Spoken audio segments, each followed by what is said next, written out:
Hi, and welcome to ICIS Arabia podcast. My guest today is Mike Hoffman, not the actor, but the OT guy. Um, this is the first time I meet him, and the first time I invite him to my podcast. So we'll be talking about several topics today. We will talk how he started his journey and about the courses he teaches. He's a science instructor and also works at Dragos company. So I'm sure he can have lots of information to share us about this domain. Welcome, Mike. Yeah, thank you so much for having me, and You're just a welcome. blessing to be on this podcast. Okay, you're welcome. So tell us about yourself and how you started in OT and a little bit about your background, please. Yeah, oof. This could be a long session in itself, so I'll try not to make it too long. But Okay. nevertheless, so my background is kind of interesting. So it all started even before I was 20 years old. My dad actually worked. So again, if you can tell from the accent, born and raised in U.S., North America. All the way on the west side of the U.S., Washington State. So Canada is actually was the Canadian border was quite close to me. Actually, just came back from there from a vacation. But nevertheless, growing up, so my dad worked at Shell, and so he was a operations foreman and that kind of stuff, did maintenance at a refinery.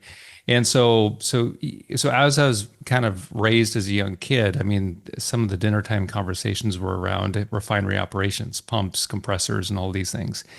So from an early stage in my childhood, of course, looking up to my dad, always wanted to kind of be like him, be around the refineries, work in that kind of industry. At the same time, I was I was always curious about automotive stuff and engines and big trucks and diesel engines and that kind of stuff. So at an early age, I began just kind of working on, wherever, whoever would have some sort of a project on their vehicles, I would, try and help them out and work on them. So I thought I was going to be a mechanic, and I was thought that'd be a cool job.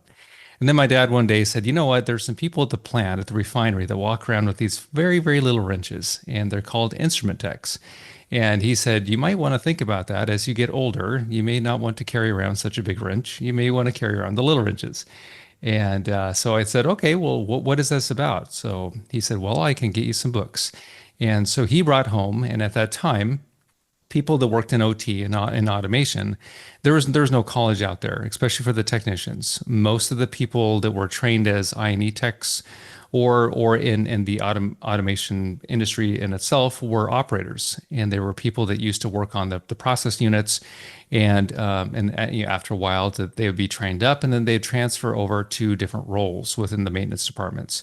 And so the refinery had all of these training books. And so my dad brought home all the training books for me. And I was like, 13 years old. And so I began to read the training books and got really fascinated. And with that, it got me into instrumentation and control systems. And so, kind of fast forwarding up to when I was 17 years old, I applied and went to a tech college for instrumentation and automation. At 19 years old, I graduated from that. So I was a I&E tech. And so at 19 years old, I started working at one of the refineries nearby. It was a Tesoro plant, former Shell plant. But anyway, we worked on that for a little while as a maintenance and doing projects like new installations, installing new control systems and wiring and that kind of stuff. Moved into a different role and finally landed my full-time maintenance job at Shell, actually.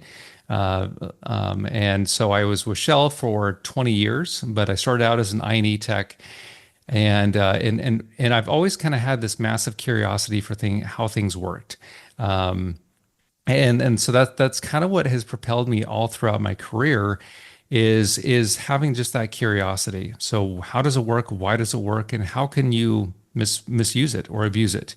And so I was an I&E tech for essentially 2 years on a hydrotreater plant and a reformer plant. So the plants that take sulfur out of diesel fuels and that kind of stuff, and also the ones that raise octane and gasoline. Quickly, I ran into the point where I felt like I had kind of learned what I needed to learn, and it was time to move on. So the curiosity had worn off. And so from then on out, I moved into analyzers, the equipment that actually measures process components like chromatographs, NIR analyzers, all the different things that measure properties coming out of fuel, the emissions coming out of the stacks. I worked on those, and at the time, I thought, well, maybe I'll be a process chemist. So chemistry was super cool. But at the same time, these analyzers, though, all had, first of all, they had Ethernet cards. And so you could plug them together, you can network them up. And this was in the early 2000s. So very, very fascinating where you could network all these analyzers up. And this was on the same network as the DCS back then. So it was super cool. Of course, laziness breeds, I would say, ingenuity. So we will always, instead of being out in the cold and having to climb up to the top of this really tall stack, I could sit in the office, and if I ran a fiber or an Ethernet cable to it, I could look at the results, I could troubleshoot it so much better, sipping a cup of coffee and doing that. So I got into networking and that kind of stuff, and I got into programming because all these analyzers had a Visual Basic or a basic type interpreter in them. So we could write custom programs and that kind of stuff. And so that kind of led me down the path. So very quickly, I utilized some benefits within the company I was working for, and I went back to college. So I did a bachelor's degree in computer systems and computer science. And because I was working, of course, 40 plus hours a week, that took all of about 8 years to complete.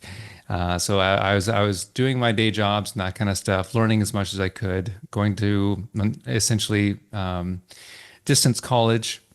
I worked my way through my bachelor's degree and learned programming, all the different languages and that kind of stuff.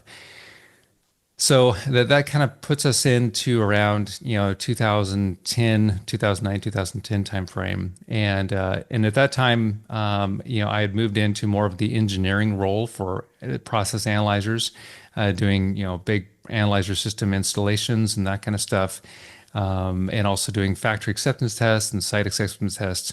But I found myself at this point where I had become an SME in analyzers, and I was very, very good at it, and I absolutely love that field. But at the same time, I just gotten a degree in computer systems, and so I really wanted to use my degree and move into more programming and also security as it was kind of coming out around the time of Stuxnet. When we began to look into our systems and say, why can I can reach my DCS system from the Office domain? It's not good. And so I moved roles, and I went from a downstream asset, and so I moved roles and moved locations, and I went to an upstream asset where we had 500 plus wells and a tight shale type system where we were again extracting natural gas. So at that time, I kind of moved into a SCADA administrator role.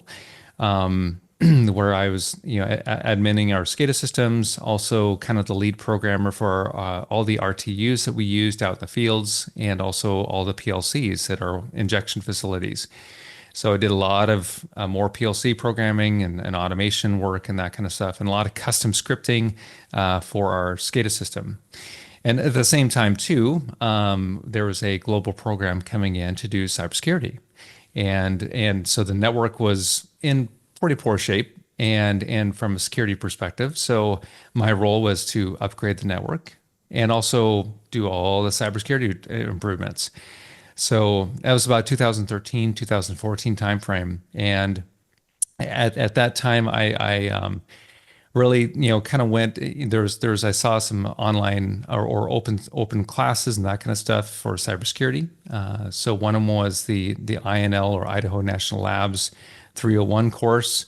So I took that course, which is even, it's still going on today. It's a phenomenal course for people who, so anybody around the world can take this course. It's online, and it's a 5-day class, and again, absolutely phenomenal class. And so I took that, my eyes were opened up, and once again, massive curiosity, like, hey, there's this thing called security out there, and it's super important, and I didn't know a whole lot about it. I knew the things that we were doing probably weren't right, but I didn't know how to fix it. And coming out of that course, I was set. I was on fire. I was ready to go. And that really around that time frame, around 2013, I really changed course, and that was really that pivotal time in my career when I went into security, OT security. So it was essentially from that time moving over. And so from that time, I went back to the refinery and I had a complete the refinery where I worked at before, and from then on out, I had a cybersecurity role, and so I was around 2014 timeframe. I was over security for the refinery I worked at. It was a mid-sized refinery, complex refinery though, so a lot of different processing units.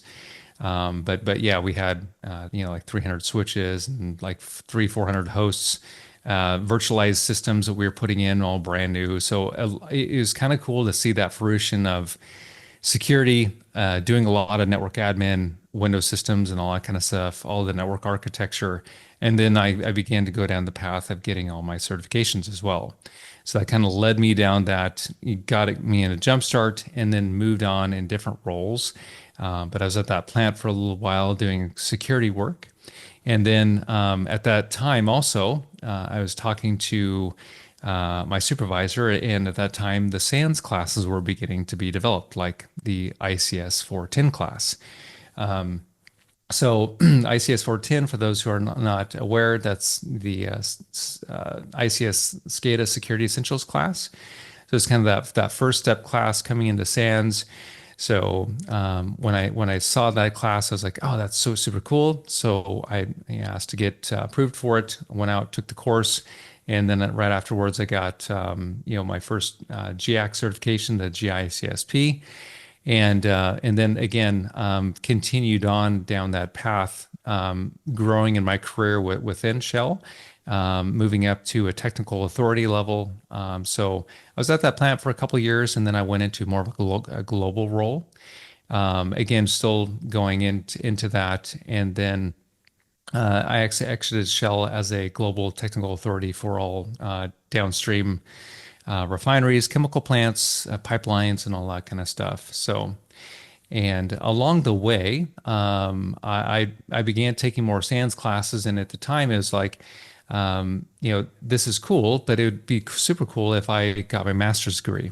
And SANS at the time had just come out with their SANS, their STI, SANS Technology Institute, MSISC program, and which is essentially you take a lot of different SANS classes, you do a couple of different classes, write papers and white papers, and essentially you get a certified master's degree from it.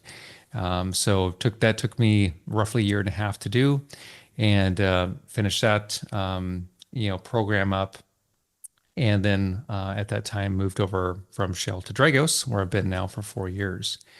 But also during that time, I was able to move around the time where I was completing my master's program. Is where I began to think, you know what, I would really like to begin to share my experiences and begin to go down that instructorship and that kind of stuff. So that's kind of my journey into SANS. And I will take a break for some questions here for you before I continue on, because as an instructor, I have the ability to rattle on for a long time. That's quite a journey. So you're talking about almost 20 years, like Yeah, 20 years with Shell, and now a little over 4 years with Dragos. So wow, that's that's nice. Um, so you said that you like to analyze and conceptualize about things in the industry. I mean, could you share us like one example, like in the OT? yeah, I mean, what I really love, and this is why I like OT security so much. It's because OT security, we don't do security for security's sake. We do it for, we're protecting a process. And what I really like to do is look at security from that process level. So So really understand again what the process is doing and begin to understand the different again with process control and I commonly I come from oil and gas background. So for me, talking about a refinery process is pretty simple. But nevertheless, thinking about some of those environments, it's good to again analyze how that process works. Again, I always say if you're to actually come into the plant, look around, talk to folks, understand how that's working, how the control systems are implemented, to then begin to understand how this system should be architected and the proper security controls put in place. But I think that's fundamentally what I enjoy doing is that understanding of the process and understanding how that automation system was designed and put in and looking at from the conceptual level down to the protocol level and then really looking at it from that security mindset and because I think a lot of times we as engineers and integrators or whatever, we tend to think about how systems can be or how they should be used, but the adversary thinks about how that system should be misused and or abused. So it's always good. A security person has to think about things from two different perspectives. Mm. One is how it should be, and the next is how it should not be, essentially, or how it could be abused, or how that adversary could take that system down. And again, commonly we think of those Windows systems or those security components from that perspective, but it's always about, hey, well, what about when we come down to the core, like, I always bring up like the utility systems at a plant. The couple times that I've seen a refinery shut down completely is where we lost instrument air or steam. If you lose instrument air at a refinery where your control valves rely on pneumatic for raising and closing the valves or whatever, if you lose instrument air, that plant shuts down, period. So it doesn't matter all the security controls around at the rest of the plant. That one or two instrument air compressors, if they go down, the plant shuts down. It's pretty simple, and I've seen it happen before.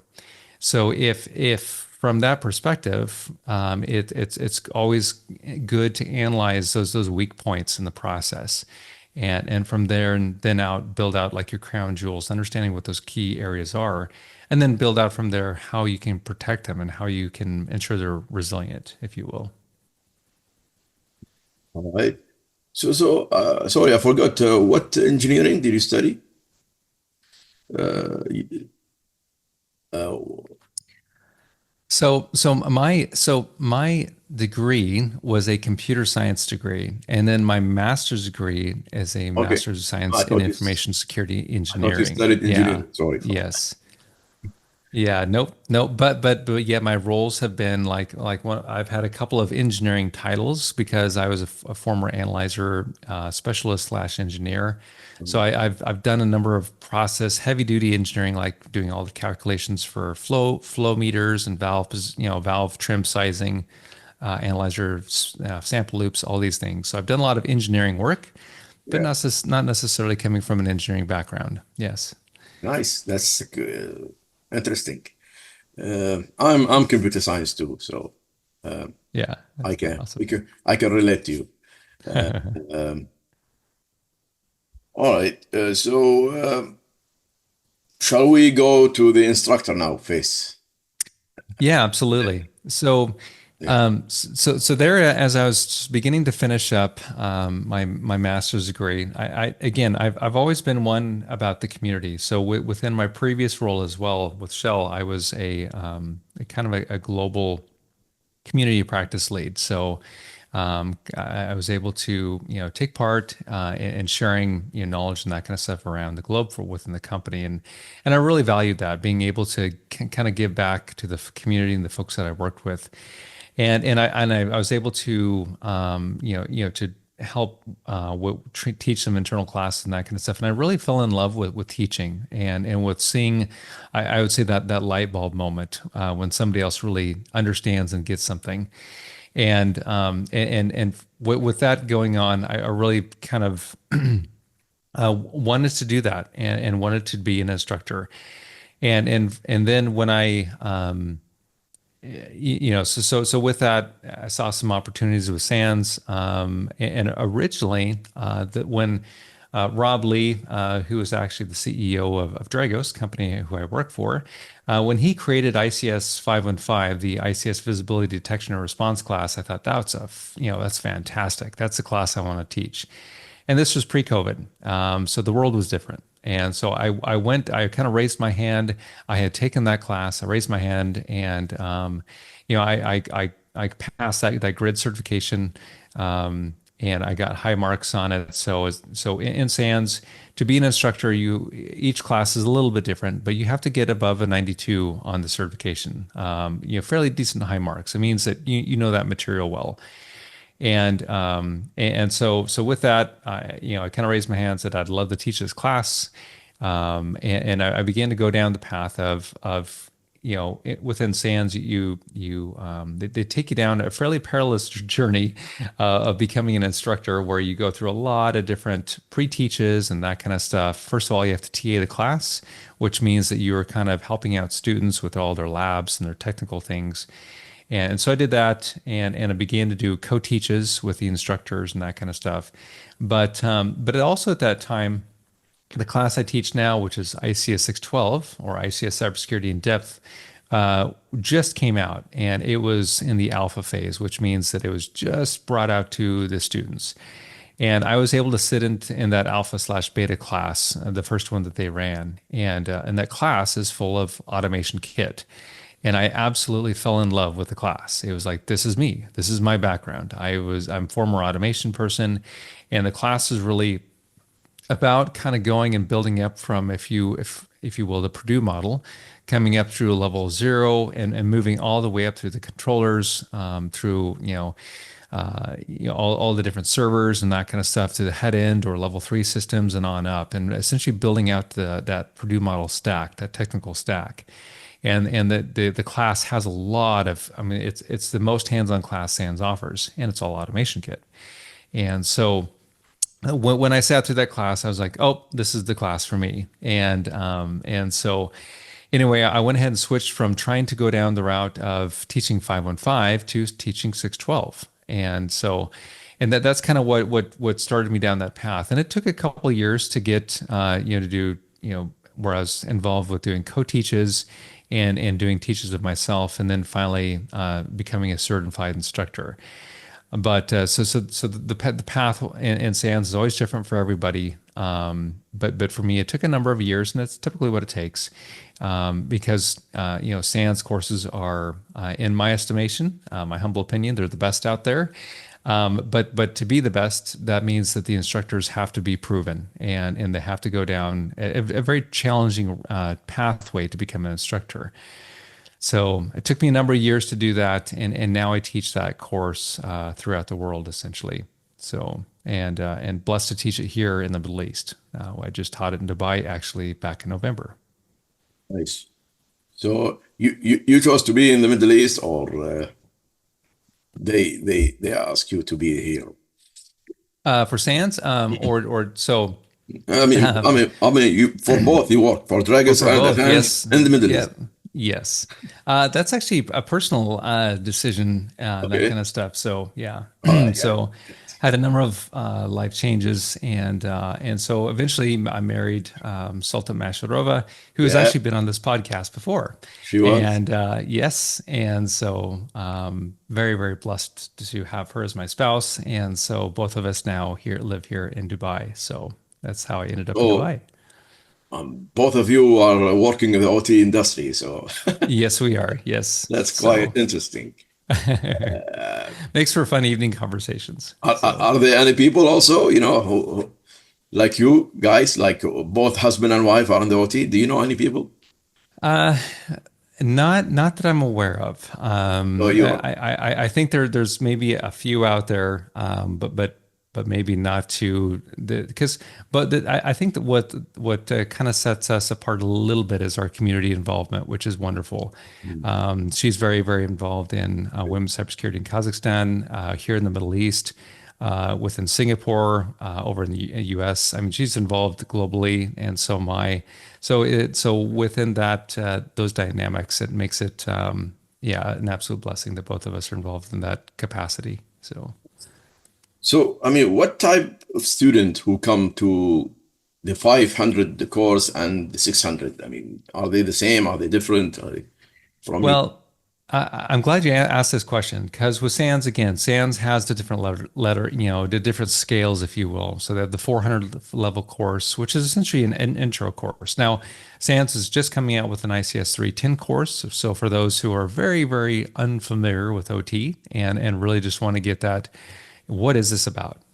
They're coming out here fairly soon with an on-demand ICS 310 class, which is essentially ICS security. It's kind of before essentials, if you will. So if you feel like ICS 410 may be a little much, ICS 310 would be the one. It's not quite out yet. So for those who are coming from that IT background and have heard about OT, but want to get a little bit more familiarized with it, do some labs, that ICS 410 class is absolutely the one to take. For those who have been within OT for a while, and maybe want to do a little bit around monitoring and detection, incident response, the ICS 515 class is the one. 612 class is any time in SANS where you take a 600 to 700 level class. The fundamental difference is like with my students, I mean, I will immediately jump into talking about an application level firewall doing Modbus inspection. And I won't talk about how the OSI layer works, the application layer works, anything like that. I'm expecting that student in a 600 level class to know what Wireshark is, to know how the OSI model works, to know where that application level is, to understand when I'm talking about that, to conceptually understand, okay, he's talking about the reads and writes of a Modbus packet, right? So that's fundamentally where in a 600 class, I'll just throw out those words, and I'm expecting the student to, to grasp it. 80% of the students. In a 400 level class, I would be expecting to say, so let's review the OSI layer. Let's go through each, the application session, all that kind of stuff. Let's open up Wireshark. Let's explore. But in a 600 level class, I'm talking about common to advanced topics immediately. Now, I will say, and this is what's challenging in a lot of these classes, because you get people coming from IT who are they're a red teamer and they just want to know more about OT.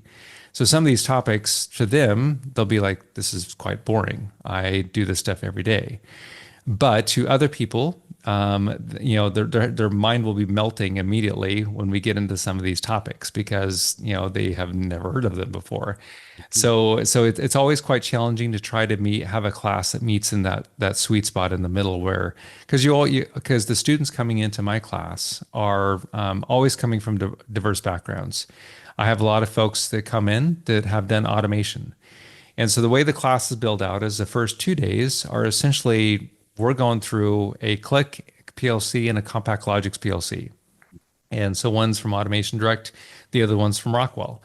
And so we're actually going through ladder logic. We're doing all that kind of stuff. We're uploading, downloading project files. We're manipulating project files. We're watching breakers turn on and off. We're doing automation stuff. And so for those folks that have an automation background, they're like, yep, been here, done this most of my career. Well, what are you teaching me? And the folks coming from IT, their mind is just melting down at that point, and they're like, I have no idea what's going on. This is too much. But then around the middle of day 3, the class converges, where we get into the IT topics, and then for the OT folks, then their mind begins to melt, and then the IT folks, they're like, oh, well, I've been here, done this, right? So my class is kind of fun to watch. That the middle, I typically will get students, either like saying this is too hard or this is too easy, like the first few days, and then it'll swap. Those same students will swap, like, hey, this just got way hard for me. So it's always kind of fun. Okay. Uh, so I mean, I'm looking now at the section for the 612 section, the descriptions. Uh, Hmm. and the local process, the system of systems, ICS network infrastructure. Do you teach them the concepts, or because the industries they have different processes, different devices, different architecture. So, what do you focus on normally? I mean, when you teach this subject? So another fantastic question. So as we all know, ICS is a huge domain. And anybody who tells you that they're an ICS SME, I would say that's great, but I don't believe you because ICS is huge. Each industry, each sector, if you will, has different protocols, different systems. It's near impossible to be an expert on all. I would say it is impossible. There's too much. So people coming from, so myself, I come from an OT background. This course is predominantly built from a manufacturing perspective, so like a manufacturing plant. So in this environment, it's actually we emulate a coffee roasting plant. So we do a manufacturing plant simulating like coffee roasting and that kind of stuff. Now, we don't roast coffee, unfortunately. Coffee roasting is amazing. Coffee roasting also takes or creates a lot of smoke. So the whole hotel venues would not like it if we produce a lot of smoke in the class. It'd cause a quick evacuation from the environment. But our class is a manufacturing class. Now, with that said, Okay. so a lot of the topics that we talk on are more PLC centric and that kind of stuff. However, I the first during the first morning of the first day, what I will do is I will ask the students, "What's your background? Where do you come from?" And so what I'm wanting to do is learn from their environments, what they're familiar with, what they will go home and do. A lot of the students, again, if I'm teaching in the Middle East, it's pretty easy. It's going to be oil and gas or energy, Yeah. some manufacturing, some food and bev, but a lot of oil and gas. My people. Um, but with that said, depending upon again the environment, some people are coming from defense industry, so they will not care about process control. They'll want to know about discrete systems and that kind of stuff.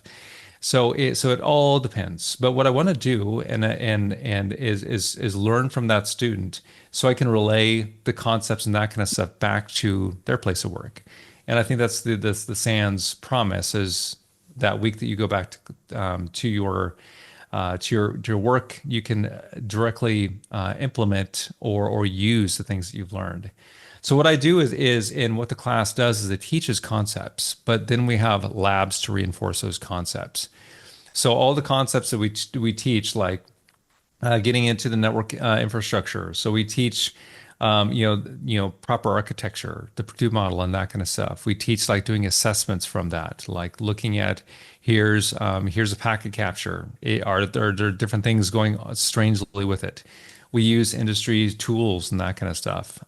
Different network security monitoring platforms and so forth. And so what we try to do is teach those key concepts and teach them in a way that we can apply them to whatever industry the student is coming from. As you're probably familiar with, it's near impossible to teach a DCS system. You go to a vendor to teach that, Uh-huh. but a DCS requires an enormous amount of infrastructure, like rooms and rooms full of servers and that kind of stuff, controllers. I can't bring that to your site. But I can bring a bunch of PLCs in a kit to showcase it and then teach concepts and relay those concepts to their equipment. Yeah. So, I mean, so what I understood that you teach them concept that they can apply to their environment, even if it's different. Absolutely. Oh, okay. And I also try to use my consultancy background too, because as a Okay. consultant with Dragos, I get to, so that's what I do with Dragos, by the way, is I'm a technical consultant lead. So I work with customers day in, day out, every day, Okay. and do assessments. I've done pen tests, vulnerability assessments, tabletop exercises, architecture reviews, all of these things. So I'm used to being in multiple different environments, not just oil and gas.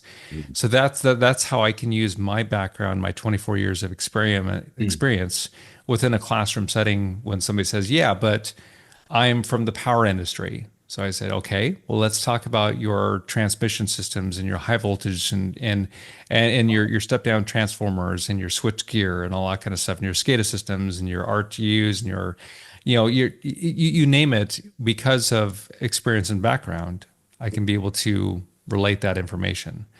So and so I a lot of times, as time permits, I like to do, if you will, ad hoc consultancy, discussions as well. Like when people said, "Well, here's my problem at work. Well, let's talk about it." So those are always fun conversations to have. Nice. Uh, so, like you said, because some people they haven't worked with Rockwell, and you're teaching Rockwell, Mm. Exactly. so Yeah, and maybe this yeah. gets in, and we actually have a discussion, a slide or two in this in class around like, hey, depending upon what, and we're teaching one vendor, but we're not advocating any vendor. It's Mm. just that's what we were able to put together and work with. But it doesn't mean that Rockwell or Siemens or whoever vendor out there is better or worse. It's just we're teaching from one platform.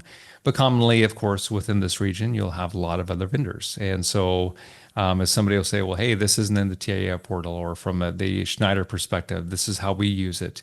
And it's good to have all those discussions. Like, hey, I've got a Modicon PLC out there. Okay, well, this is how you do this. And then not necessarily down to this is how you'd program it in that device, Oh, but okay. this is the concept that you'd use around that same system.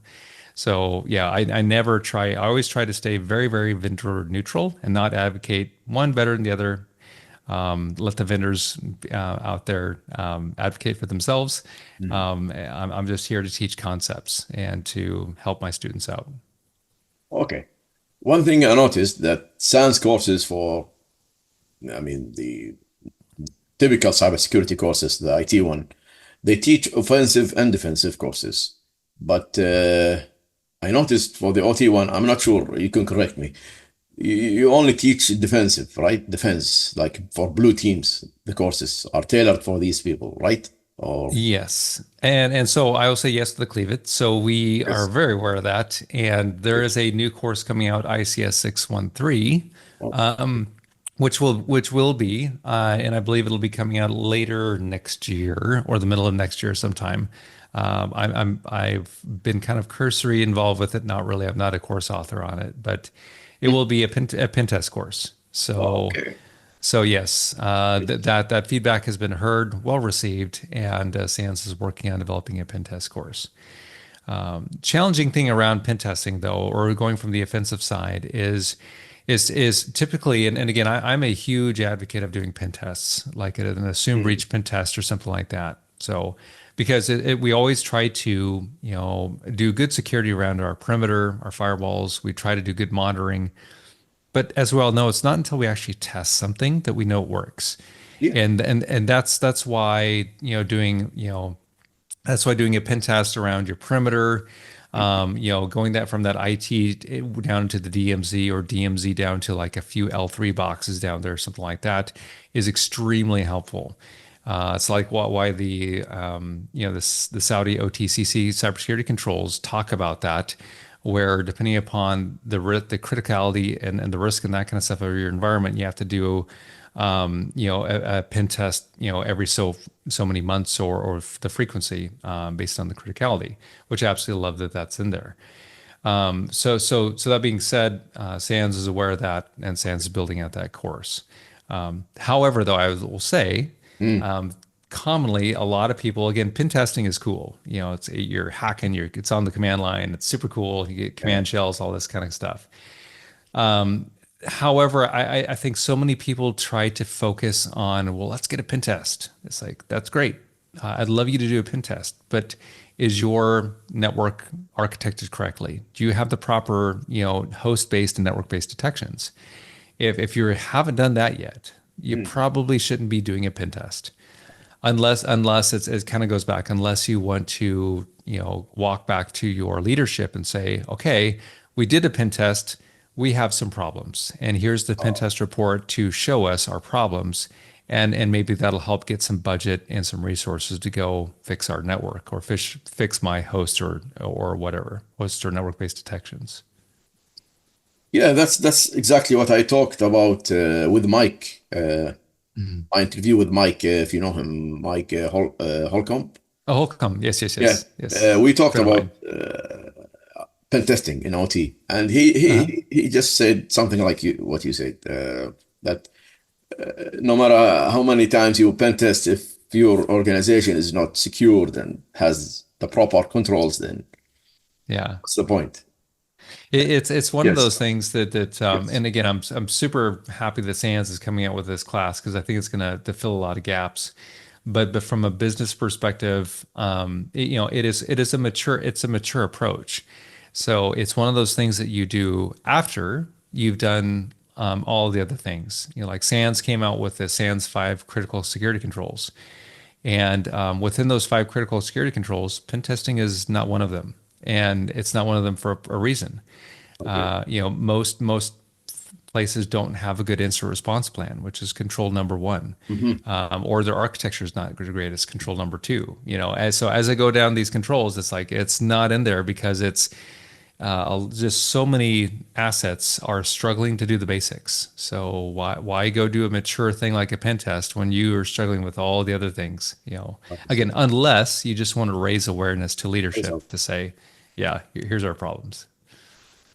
Yeah, because I noticed that there aren't many people who can do OT pen test in the industry. I'm not sure. No, no, and that's true. And you have Mm. to be careful about the people that say that they can, Mm. is also important because an OT pen test isn't so much about, hey, let's go hack the system. It's about, again, understanding the impact of the systems and understanding, first of all, understanding how the adversaries work. So you have to have a good understanding of OT adversarial. So kind of going back to the MITRE attack and that kind of stuff for OT. But it's more than that. It's about understanding again those systems. So like you pop into a SCADA box, it's not like let's just go get domain privileges and game over. It's like no, if domain admin is one thing, but how can I manipulate that field device? How can I cause a process interruption? So as a OT pen tester, you never ever do an actual physical manipulation, but you can identify how an adversary could do that. And I think that an OT pen tester, what sets them apart from an IT pen tester in OT is knowing where to stop. It's knowing your boundaries. Mm. It's knowing that, hey, I just landed on this box. This box, I think, is a historian or it's a DCS Okay. server or something like that. And this is what I could do with this, but I'm stopping. I'm informing the asset owner, and again saying like this could be bad, and this is in the report and why it's bad. And so being able to know your boundaries and know why and be able to relate that back to the asset owner, I think is what really makes a good OT pen tester. So Yeah, it's not hack the box. no, no, no, no. Also, I saw, a hack the box machine that's developed by, I think, Dragos and hack the box Yes. together. Maybe you are aware of it. Yeah, yeah. They, yeah. A couple of my colleagues put together a number of VMs, kind of illustrating like a brewery process or food and beverage process and that kind of stuff. And yeah, it's a great environment to get into, look at protocols, PLCs, emulated devices. That you can go that there's of course exploits. That's why it's in Hack the Box. That you can go exploit and learn in an ICS environment with very very little to zero impact, which is quite nice. So So, did they use like emulation, like for the PLC and the HMI, yeah, or of course. box machine? Yeah. Yeah, like different Yes. products, Open PLC and different emulated Yeah. software. So yeah, so All right. and it's one of the challenge in OT is to do a proper pen test. There are a lot of good emulated systems out there, but to do a good one, and you really need the real device that you're actually going to pen test on. Mm. But you can get 90-95% there if you used emulated products. But some of the protocols or some of the way they interact are a little bit different. So So, please give me your opinion as an instructor and then as a consultant in Dragos. What do you think of the role of? I mean, I've seen some ICS CTFs, OTS CTFs. Some are organized by Dragos, some by conferences, some by Hack the Box. So what do you think? What do you think about them? Have you seen them? Do they benefit? Yeah, so I mean I've played part. So SANS Okay. has a couple of different ICS networks. They have the ICS, they have the grid networks. ICS network wars. They have a couple versions of it. One's a cookie factory. One is a pretzel factory. So if we run it in North America, we're baking cookies. We're in Europe, in other parts of the world, we're baking pretzels. So it's a fun one. Yeah, so I've actually taken part of that and actually won a coin. So I won a competition one Okay. time in it. So I think the reason why they're so nice is typically within our job. So an ICS, like a security architect or an engineer, we don't deal a lot with threats, right? We don't deal a lot with the adversary and that kind of stuff. Mm. And so those CTFs have malicious activities going on. Mm. And so being able to exercise our forensics capabilities, or a lot of times those classes are, or like with SANS, it'll be done like during a week where students are heads down into their courses. So they're learning all this capability, but they're but then going to like a net wars or something like that is where you can immediately apply like how to do T-Shark or all these different commands. And so I think that the value and the benefit of these CTFs is really to be it's that muscle memory. It's Mhm. why do we exercise our physical bodies? It's because we keep them in shape. And our minds are the same way when it comes to security. We need to keep our minds in shape with the tools. There's so many tools out there and so many different things that if you don't use it, that common phrase, you're going to lose it. Mm. So CTFs are a great way of refreshing your mind on all the tools that are out there, the commands, and then being able to hunt. Because again, if and when our sites are compromised, we need to be able to know how to respond and how to use those tools. Mhm. So I would say one thing to the listeners here on the podcast is to, if you're leaders, encourage your folks to go attend CTFs and take that time. It's not wasted. It's not playing around. I mean, you're using and you're remembering how to use those capabilities. So it's one of those great ways of reinforcing learning and learning new concepts. A lot of times in CTFs, something will come up like there'll be questions around doing memory imaging and that kind of stuff, Mhm. and it's like, oh, I've never encountered this before. Let's go learn this new tool or how it works. SANS, like every year, SANS has the Holiday Hack Challenge, which is totally free. It's a huge CTF covering many hours of it and that kind of stuff. And that's another thing that that they always have new things out there like for like AI different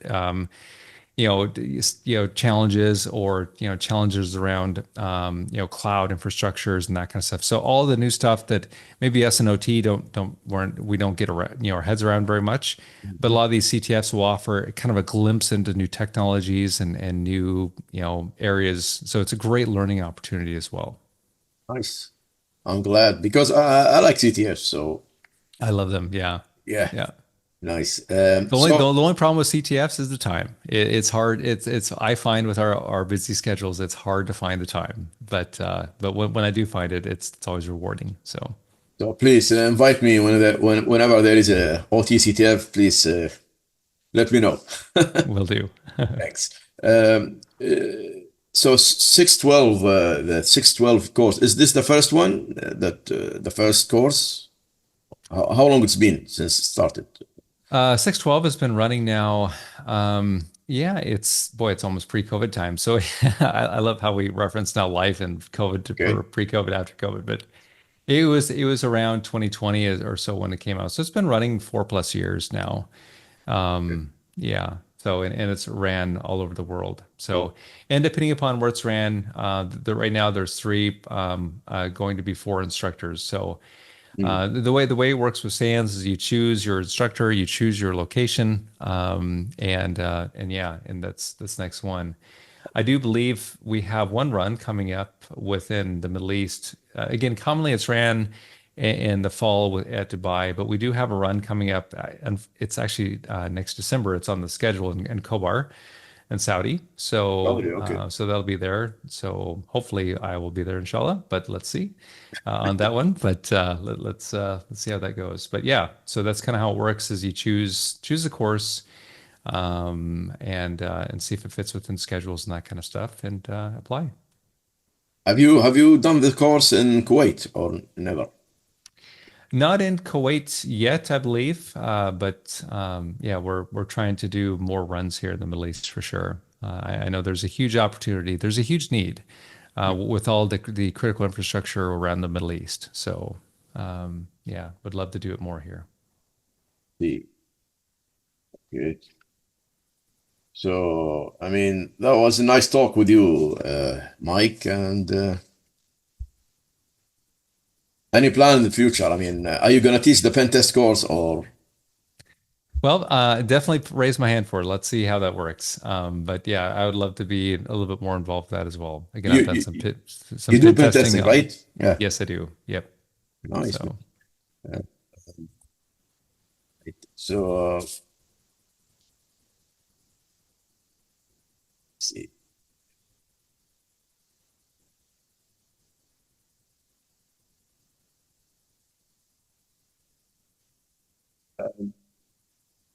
Anything you'd like to say?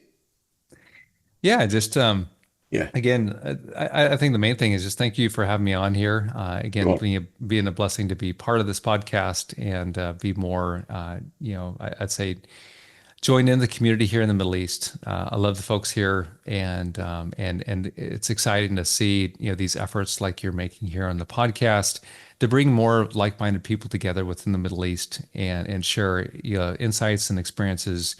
And yeah, just thank you again for all you do here, and it's really neat to see, and